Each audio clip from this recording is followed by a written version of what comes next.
What's up, Dylan? Long time no speak. How you doing? Hey, Rick, can you hear me? Yeah, I can hear you. Can you hear me? I can hear you great. It's great to see you. How you been? Good, man. So, those of you who don't know Dylan, Dylan started probably earlier this year, No, and no, no. I started June of 2021, last year. that's right. Yeah. So he's just over like a year and a half, and he was a lot of fun to work with in the beginning. He had a lot of crazy questions, but he fought the process a little bit, but after a while, it took him 3 to 6 months to really get traction. Am I right? Yeah, 6 months to get my first deal. Yeah, but the thing is, I want you guys to understand is he stuck through it, and I have no idea what he's going to talk about today, so we'll find out. So I haven't seen him in a while, so I did jump him in line. So guys, don't get mad. I promise I'm going to go back and get in line. But um, I like to share like real world experiences because me and Zach don't sit here and fluff this up. I'm not going to. I could sit here and just give you positive testimonials all day, but unfortunately, that does not give you a true snapshot of what goes on in the wholesaling world. Would you say that's correct, Dylan? Oh, 100%. You have to And you do get it that on to, a lot of yeah. coaching programs, and you guys got to be aware of it. Everything is not like Facebook and Instagram. Everything's not perfect. Everyone's not like in a perfect bikini by the pool sipping margaritas. This business is work. So tell me what's going on, and what do you want to talk about?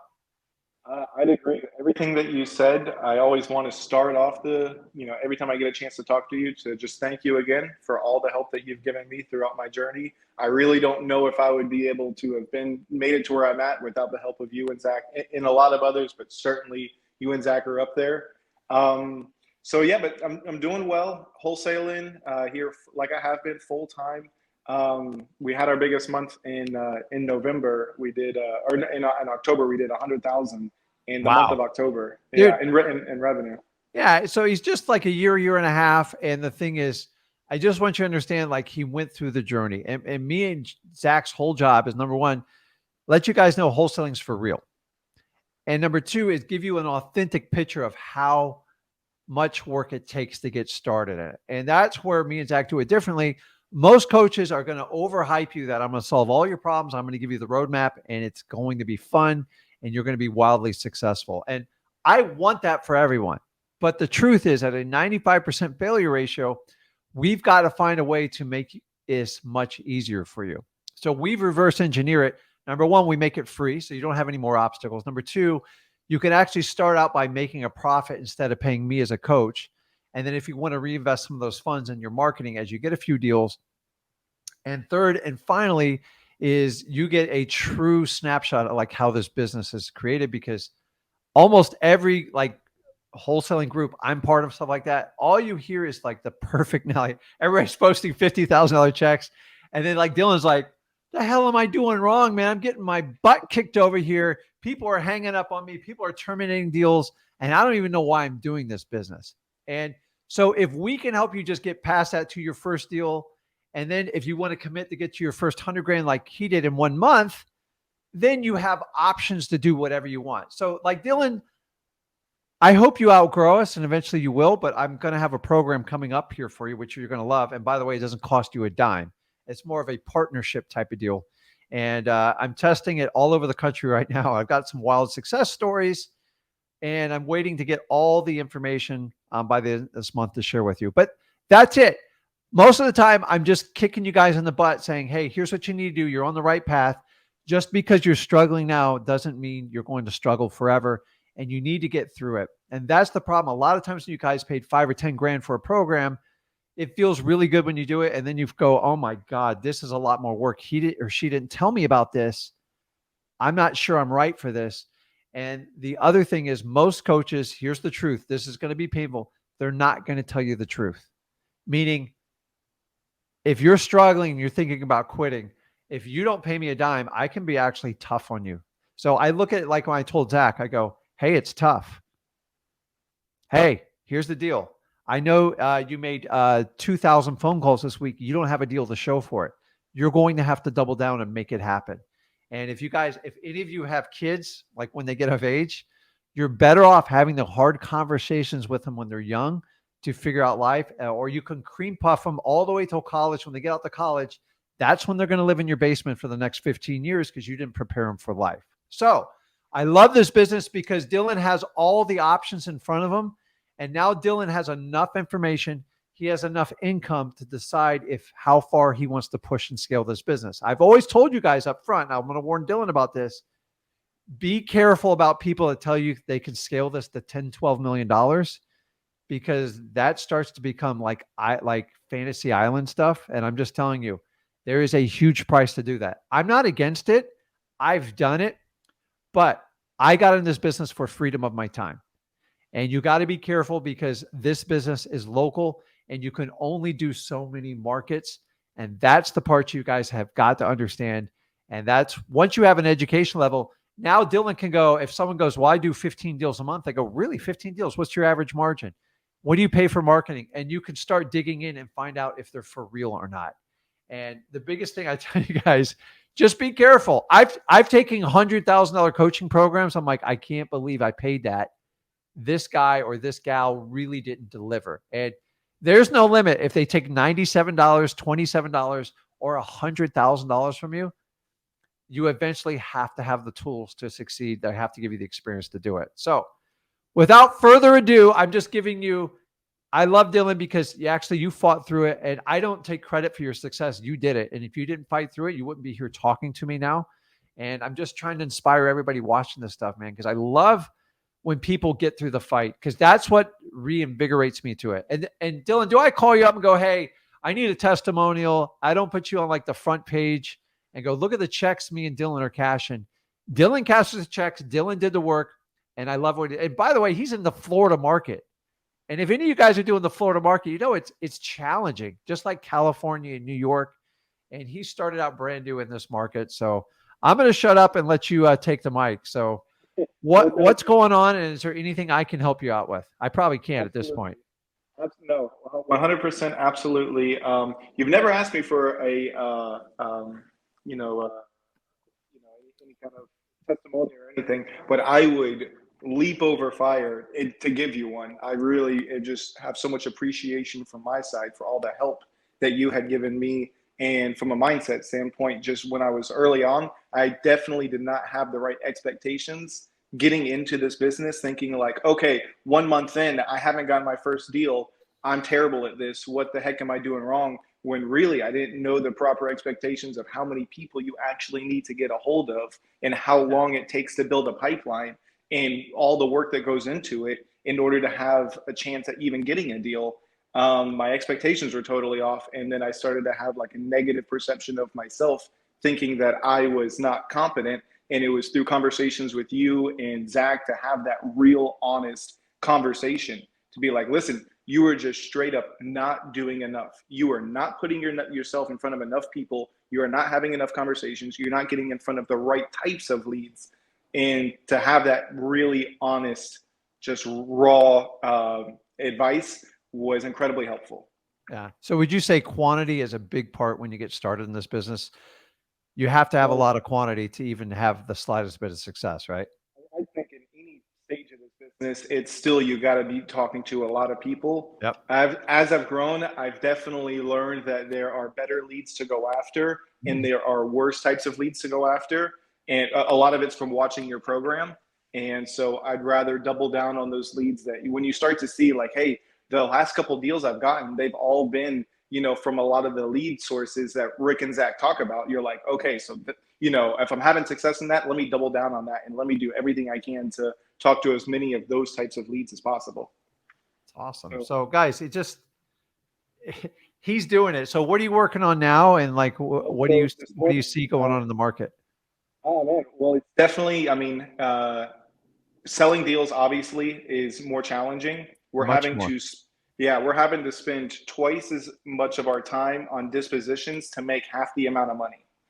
And so it's definitely challenging. And a lot of sellers don't realize, or they don't have the same mindset of the change in the market as us investors know the reality of. So it's like you said, I've seen your videos now here recently, and you're saying, listen, focus on finding the most motivated people. And that's what we're looking for. Everyone on my team, we are just focusing on the highest amounts of motivation.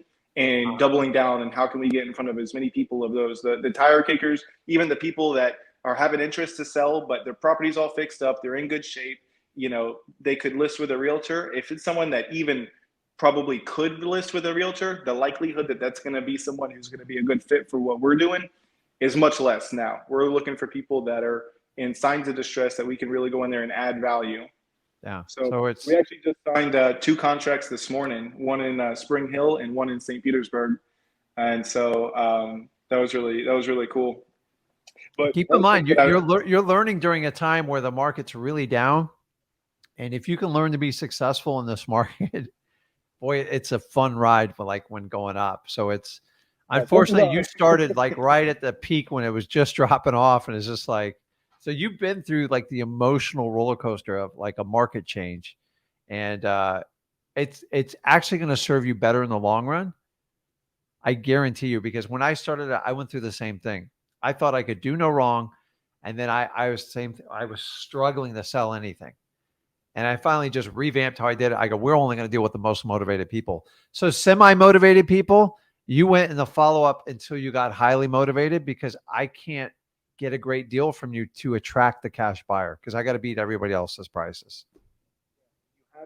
This market, you have to get a great deal. It has to be a great deal. And at least in my experience, 99% of the time, the only way that you're going to get a great deal is if you're dealing with someone who is truly motivated and has some type of problem in their life that can help be solved by selling a property. I agree 100%. So the thing that I wanted to talk with you about is I wanted to ask your input on one thing that I'm doing in sales is really trying to get better at introducing scarcity and urgency when I'm speaking with my sellers.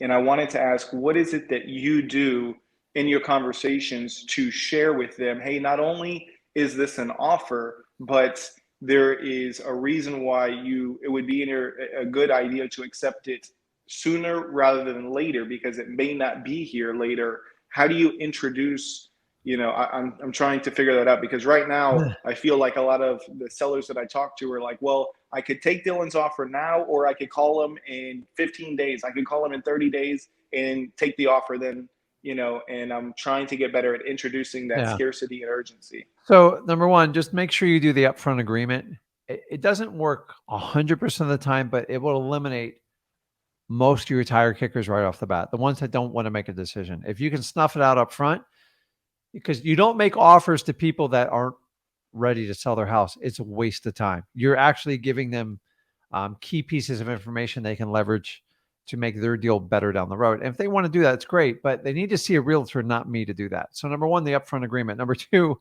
you're dead on the leverage. So in the last 4 years, really 5 years, actually 10, 11 years, a seller could wait and actually expect to get the same amount, if not more. Would you agree with that statement? Oh, 100%. Okay. So now we're in the opposite market. But the problem is we're at the point of the market where the prices are just falling off the cliff. And the news is now just hitting the media. So you're not seeing a lot of positive news about real estate in the media. So we're following behind stocks, crypto, all that other fun stuff. The stuff I don't teach anything about, and I never will, because this is a real estate channel. And I don't know why any sane person would discuss that on a real estate channel, but I guess everybody needs content. So as the news gets more negative, it'll become bigger in the media. And I hate to tell you this, guys, the media is what programs your sellers. It's not us. It's not realtors. They get enough negative news, then it's like for real. Most sellers are to the point like, okay, well, I'll sell now because my prices aren't going up. Now they're just getting the news it's going down. The question is, how far is it going to go down? So sellers are now in what I call the spiral downward death roll. And what that means is, say a property is worth 200 today. And traditionally, here's what a realtor does. Well, we're going to list it for 219.9, right? 30 days goes by, it doesn't work out. And they go, listen, we're going to drop it 10 grand. We're going to go to 2099 to get some action. We were reaching to begin with. Well, the reality is the property is worth 200,000 the day they listed it. And then you have a market going backwards 1 to 2% every month. So eventually the realtor, the seller calls them up screaming at them like, Guy, it's been 60 days. We have nothing. And then the realtor goes, the market's changed. So here's what we're going to do. We're going to price it just below 200 at 199.9, and we'll get what we initially talked about, right? Okay. So now they're down to 199, and now cash offers are coming in at 110 and 120. And the seller's like, there's no way I can take this price. And they keep chasing yesterday's price, and they're never going to catch up because no one's ever going to meet their expectation. Eventually, what's going to happen, guys, is 6 to 12 months is going to go by. What do you think that seller is going to think after 6 or 12 months that property's sitting on the market? Them chasing a price they're never going to catch on yesterday's listing. They're going to give up because they've either moved out of the house, they have monthly payments, or it's in disrepair. And that's the sweet spot where a wholesaler comes in. The problem is a lot of you guys are chasing that 3 to 6 months right now. And I think by the end of December and January, the story's going to start to get ugly. No one's bailing these people out. So right now, in confidence, you can know when you make an offer on a property and they don't accept it, most likely you're not going to get beat out in your offer. So the days of where another wholesaler would go, okay, I'll give you 10 grand more, those days are kind of over. So you're correct. We have to use leverage and create urgency on what the current market conditions are. So Mr. Seller, go, listen, I respect that you need time to make this decision, but we did agree on getting a yes or no. What part of this conversation is scaring you? Or sometimes I go, did I upset you? Is there something I said? If you could try to pinpoint what their issue is, if they think they're going to wait and their conditions are going to get better, that's where you go, listen, by waiting, the market's only going to get worse. My offer is only good for the end of this week. After that, I'm going to have to relook at it because the values are going down. And when your neighbor's house closes for this or that, then I have to adjust the price accordingly. So you have to find a way to pepper it in. By them taking time, it's actually, I just go, listen, do you think the offer is going to go up or down? Do you think market conditions are going to get better? Interest rates are only going to get higher. There's going to be less cash buyers. And I don't know how much money I'm going to have left to do this. So I respect it. But if you decide that you can't do this, I have to move on. So if something changes, call me by the end of the day. Now, here's the thing is you can always go back and pay more if you want, but your guys are going to have to be willing to walk away from people. But by letting them know by waiting, it's a strategy that's only going to put more pressure on their deal. It's not going to help it. In the past, it was the complete opposite. And honestly, you and me were fine waiting. I waited 2 years for a property. I made an extra 80 grand on it. The complete opposites happen. So if I offer 60 grand on a property and they come back to me 3 months later, there's no way I can touch that 60 grand offer again. And you're going to have to let them know it. How do you push them? Go, listen, by taking this offer, you're ensuring what equity you have left and you can put this to bed. Then I always hang the leverage on what they want to solve by meeting with you. And if you don't know what that is, you better find out.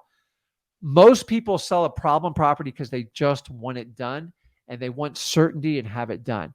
By having them not make a decision, they don't get certainty. So you got to circle back around the certainty and go, listen, I don't know what the Fed's going to do. I know they're only going to raise rates more. And the more they keep raising rates, the more it costs me to buy your house. And I have to give you a lower offer. I'm sorry. It's going to happen everywhere. And I just gently remind them. And you just keep pushing until they make a decision. And then if you put them in the follow-up and they want to decide to do an offer with you and they wait a month or two, you have to make them pay the price for it. Because most likely your cash buyers want a deeper discount. Every month that goes by, would you agree, Dylan, cash buyers want a deeper and better discount, right? They're getting freaked out, man. And that's, unfortunately, we have to survive this gap. Now, here's the good news. If you survive this gap, you'll be prolific for the next 10 years. So I went through this in 08 to 2010. The good news is, guess how long you think this will last for if you were a betting man? Like this scarcity of cash buyers. Time-wise. At least for another 2 years.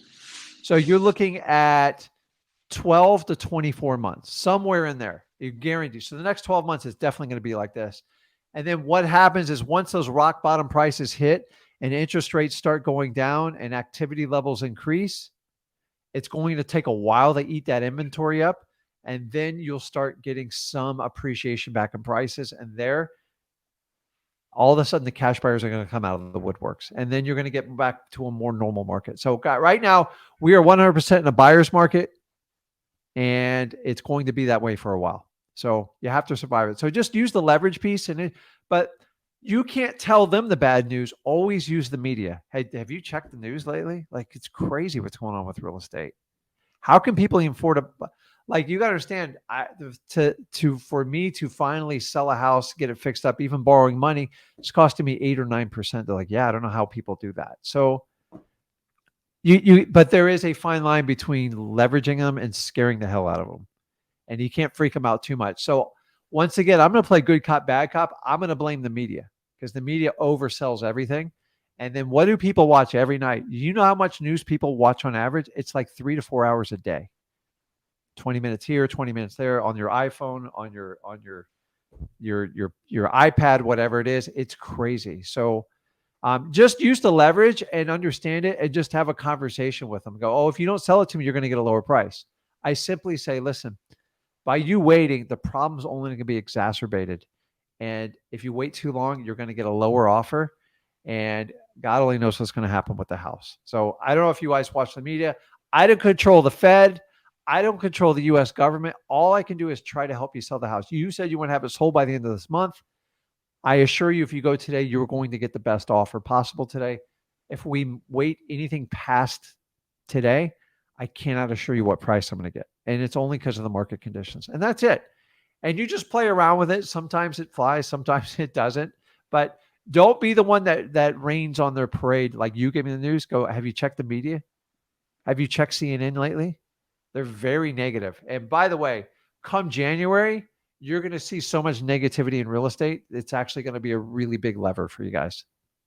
That's it. Like, that's all you can do. You can't scare the crap out of people. Like, but the reality is there's very few buyers out there. And if you're struggling to get buyers, imagine how a regular seller is going to find a buyer, because most of them are kind of unrealistic and they don't even know how to do it. And they're struggling even working with realtors. So if they have a problem house, I know we're the best fit. We just have to walk them through it without scaring the hell out of them. But I guarantee you, if they call you back in 3 months, you're going to give them a lower offer. You have to.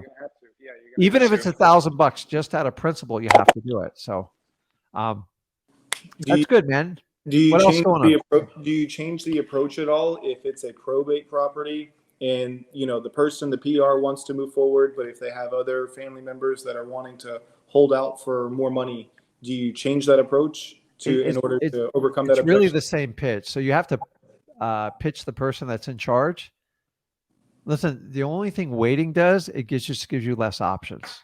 Mm-hmm. So if your goal is to get the equity and get this put to bed today, and then you can finish out the probate, I can help you accomplish that. If you want to wait and figure out what the price is 3 to 6 months, the only thing I can tell you is, based on the media news and the Federal Reserve, it's just going to be lower. And that's it. It is the truth. I'm confident in saying that to them, but probates are always going to have the probate thing with them.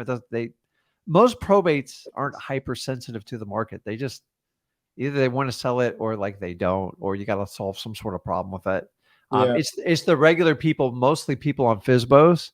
It's a hard explanation to them now, because they're all in that death spiral. They're chasing yesterday's prices. I'm like, and every month they go, okay, I'll drop it another 10 grand. I'm like, well, the cash buyers dropped their price another 10 grand. So you're not gaining any traction by doing that. And what happens is eventually they just give up one day. It's called capitulation. They use this fancy word in the stock market. Same thing happens to real estate. Have you ever owned a stock where I've owned a stock, I've watched it drop for 2 years. You're just like, I give up. This thing's a loser. I just give up. I sell it. I don't even care. Whatever. I lost 80% on it. You write off, dude. Like 3 months later, it like doubles in price. I'm like, oh my God, I was a moron. And it's every time I buy a stock, but you have to throw in the white flag and give up. Real estate is much more emotional, because at least stocks, I can push a button and end my misery. In real estate, when you decide to end your misery, then you got to figure out how you're going to get it done. And that's the real struggle, because there's a cost of liquidating real estate. It's not just press a button. The day someone figures out how to sell real estate by pressing a button, that's going to be a scary day. It's never going to happen. It's just too much involved into it. So it's strange market conditions. They're only going to get worse. And remember, guys, I saw a realtor's post the other day in a wholesaler's, I think it was on a Wholesaling Houses Real. They're like, we just have to hold on a few more months and then we're going to come out of this thing. I'm like, boy, you really don't understand how the real estate market works. One thing I've learned with real estate, it drops slow and it even comes up even slower. So we're only about, guys, do you realize we're only about 3 to 4 months in this current market cycle? And most down markets are 18 to 24 months.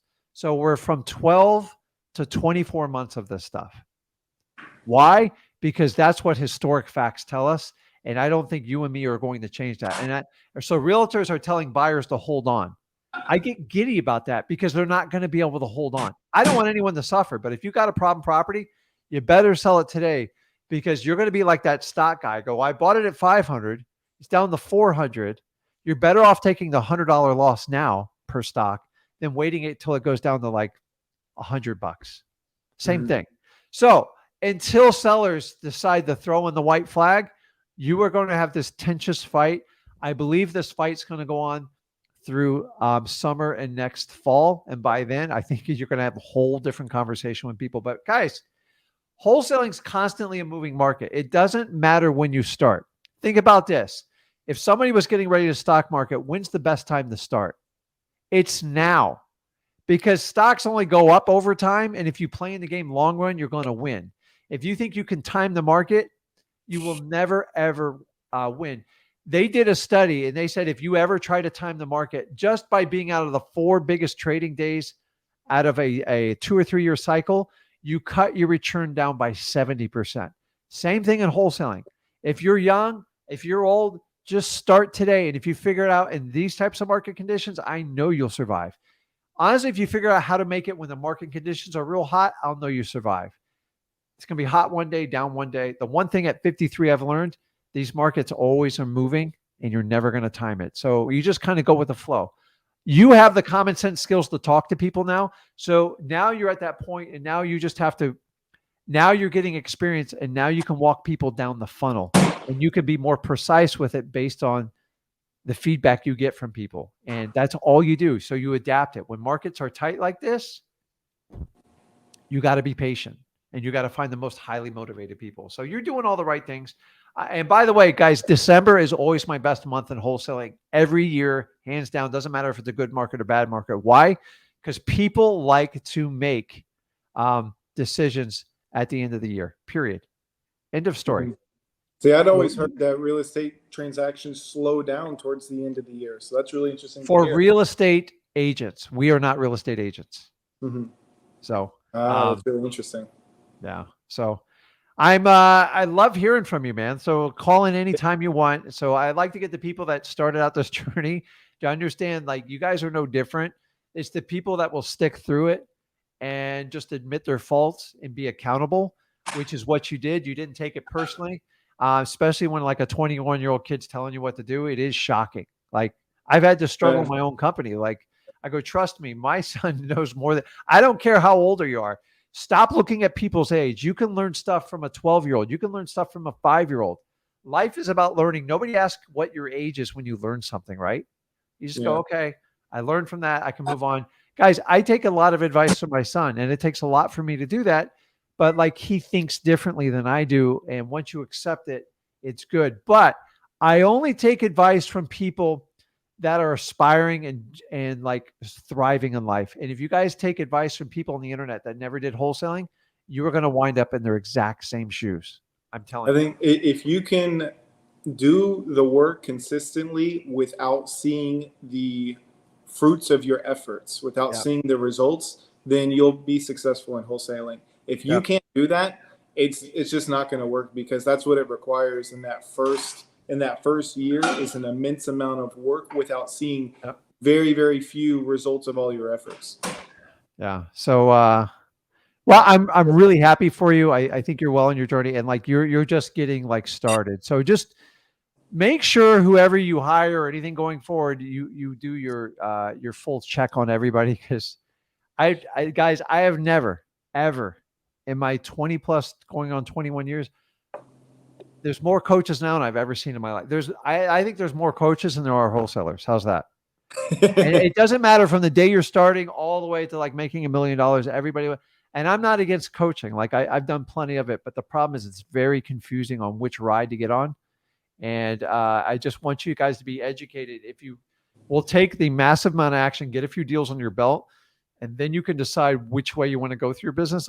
I'm okay with it. But like, if you want an opinion on it, I'll tell you, because it's not how much money you make. It's about how happy you are at the end of life. And like, honestly, it doesn't matter. I remember when I go, man, if I could just make 100 grand wholesaling.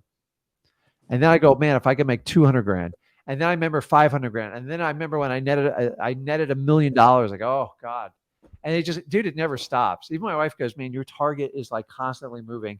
And I've learned you'll never be happy in life if you constantly, it's okay to move the target to push your company. But like, 4 years, you guys don't know about this. For 4 years, I worked night and day, 6 days a week to try to blow up the biggest business to do $10, $12 million in sales. And I was miserable. Honestly, I failed at it. Like, let's just say it. I didn't like it. It wasn't fun because I was doing endless meetings. I could never go on vacation. I couldn't go fishing when I wanted, and I was miserable. So I work with a very tight team. We're extremely highly profitable. We have no offices, and we make a ton of money. And I really enjoy what I do, because if I want to go out in the boat when I'm done with the stream, I can do it. If I want to go meet with a seller, I can do it. I can do whatever I want. And that's the beauty of it. I think later today, me and my son are going to go watch a local high school wrestling tournament, because we just love it. Like, I love stuff like that. So if we can talk business and do something together, it's awesome. Well, So just Rick, don't lose focus on what you got into this for. Okay. let me know if you ever want to do some fishing up in Tampa Bay. And Oh yeah, definitely. I got Zach on Instagram, so definitely let me know. But I'll let you get to. I know there's plenty of other people. Thank you so much for taking my question. Thank you so much for all the advice that you've given me over the last year and a half. Tell Zach I said hey, and I can't wait to see you next one. Okay, awesome. Thanks, Dylan. I'll talk to you, bud. Thank you. Bye.